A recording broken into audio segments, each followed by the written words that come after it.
दोस्तों आज के टाइम इंडिया का जीडीपी ग्रोथ रेट इतना ज़्यादा है कि ये दुनिया का इकोनॉमिक सुपर पावर बनने के कगार पर है। कोई भी देश हो, उस देश का इकोनॉमिक ग्रोथ रेट उस देश में होने वाला इंफ्रास्ट्रक्चर प्रोजेक्ट के ऊपर बहुत ही निर्भर है। तो चलिए इंडिया में होने वाला कुछ ऐसे मेगा प्रोजेक्ट्स के बारे में बात करते हैं। नंबर 1, महाराष्ट्र समृद्धि महामार्ग। इस प्रोजेक्ट को मुंबई नागपुर एक्सप्रेसवे के नाम से भी जाना जाता है। इस प्रोजेक्ट का ऑफिशियल नाम है हिंदू हृदय सम्राट बाला साहेब ठाकरे महाराष्ट्र समृद्धि महामार्ग। दोस्तों ये एक greenfield 6 lane access controlled expressway होगा जिसको फ्यूचर में 10 लेन तक एक्सपांड किया जाएगा। पूरे एक्सप्रेसवे की कुल लंबाई 7000 किलोमीटर है। महाराष्ट्र समृद्धि महामार्ग नागपुर शहर के आउटर रिंग रोड के पास शिवमटका से शुरू होकर वारदा, वासिम, छत्रपति संभाजी नगर, शिरडी, इगतपुरी से गुजरते हुए मुंबई के नज़दीक ताने जिले में आमने गांव के पास समाप्त होती है।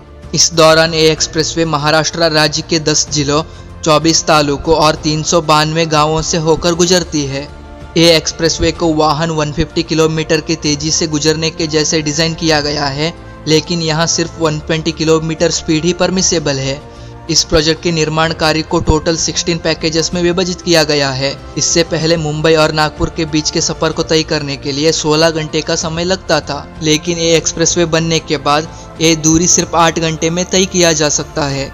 इस प्रोजेक्ट के अंतर्गत 65 flyovers, 24 interchanges, 274 minor bridges, 33 major bridges, 60 tunnels, 21 way side amenities, 400 से ज़्यादा वेहिकुलर अंडरपासेस, 300 से ज़्यादा pedestrian underpasses, 26 toll plazas, 8 wild life animal overpasses और 22 वाइल्ड लाइफ एनिमल अंडरपासेस इत्यादि का निर्माण किया जाएगा। इस एक्सप्रेसवे को निर्माण करने में सीमेंट कंक्रीट का इस्तेमाल किया जाएगा। एक्सप्रेसवे का निर्माण कार्य जनवरी 2019 में शुरू किया गया था और ये 2023 के एंड तक फुली ऑपरेशनल होगा। इस पर अब तेजी से काम चल रहा है। इस प्रोजेक्ट का निर्माण में 55,335 करोड़ का खर्चा आएगा।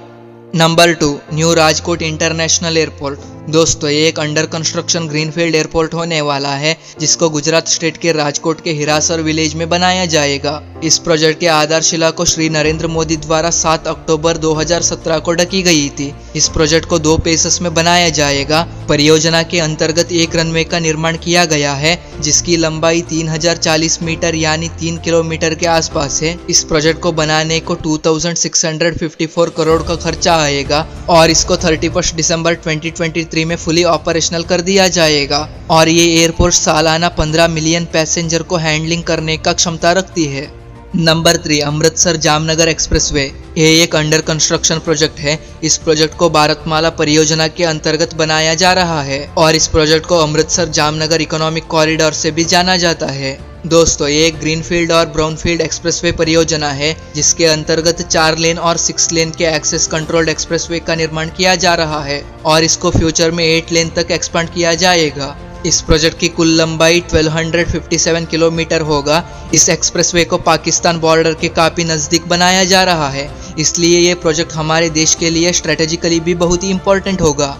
ये एक्सप्रेसवे प्रोजेक्ट पंजाब, हरियाणा, राजस्थान, गुजरात राज्यों से होकर गुजरते हैं। वर्तमान में अमृतसर से जामनगर जाने में 28 आवर का टाइम लगता है, लेकिन ये एक्सप्रेसवे बनने के बाद ट्रैवलिंग टाइम 14 से 15 घंटे के हो जाएगा और इसके साथ साथ वेस्टर्न इंडिया और नॉर्थर्न इंडिया की गुजरात राज्य के कांडला पोर्ट से कनेक्टिविटी और भी बेहतर हो जाएगा। इस प्रोजेक्ट को कुल 8 फेजेस में डिवाइड किया गया है जिसके 5 फेज ग्रीनफील्ड और 3 फेज ब्राउनफील्ड परियोजना होगा। इस प्रोजेक्ट में कुल 80,000 करोड़ की खर्चा आएगा और ये प्रोजेक्ट सितंबर या अक्टूबर 2023 तक पूरी तरह से बनकर तैयार होगा। Number 4, Dwarka expressway.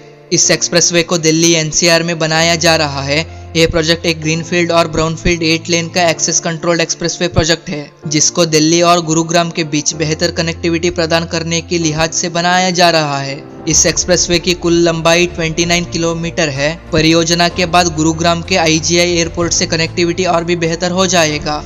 ये प्रोजेक्ट के ज़्यादातर हिस्सा एलिवेटेड होगा। इस प्रोजेक्ट को पहली बार 2006 में प्रस्तावित किया गया था, लेकिन इस प्रोजेक्ट को मार्च 2019 में शुरू किया गया। इस प्रोजेक्ट को कुल 4 फेजेस में बनाने का प्लान किया गया है और इसका काम वर्तमान में बहुत ही तेजी से चल रहा है। इस प्रोजेक्ट के निर्माण में लगभग 9,000 करोड़ की खर्चा आएगा और ये प्रोजेक्ट जून 2023 तक बनकर तैयार होगा।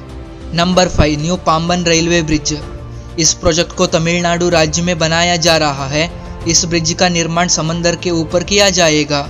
इसकी मदद से पाम्बन आइलैंड इंडिया के मेनलैंड से कनेक्ट होगा। वर्तमान में यहाँ रेल कनेक्टिविटी के लिए ओल्ड पाम्बन ब्रिज का ही इस्तेमाल किया जा रहा है, जो कि वो ओल्ड ब्रिज 117 वर्ष पुराना ब्रिज है। न्यू पाम्बन ब्रिज की कुल लंबाई 2.7 किलोमीटर होगा और ये एक डबल ट्रैक रेलवे ब्रिज होगा। पूरे रेल ब्रिज के निर्माण में 101 स्पैन्स का निर्माण किया जा रहा है और इसके साथ ही इस ब्रिज के अंतर्गत एक नेविगेशनल स्पैन का भी निर्माण किया जाएगा, जिसकी लंबाई 63 मीटर होगी और इस नेविगेशन स्पैन को वर्टिकली ऊपर या नीचे किया जा सकता है, जिससे कोई भी बड़े से बड़े समुद्री जहाज भी ब्रिज के नीचे से आसानी से गुजर जाता है। और ये ब्रिज समंदर के ऊपर बनने वाला इंडिया का पहला वर्टिकली लिफ्ट ब्रिज होगा। इस प्रोजेक्ट का काम 9 नवंबर 2019 से शुरू किया गया था। इस परियोजना में 535 करोड़ का खर्चा आएगा और ये प्रोजेक्ट अब फुली ऑपरेशनल है। दोस्तों, आपको ये वीडियो कैसी लगी कमेंट करके ज़रूर बताइए और ऐसे ही इंटरेस्टिंग वीडियो देखने के लिए हमारे चैनल को ज़रूर सब्सक्राइब करके रख लीजिए।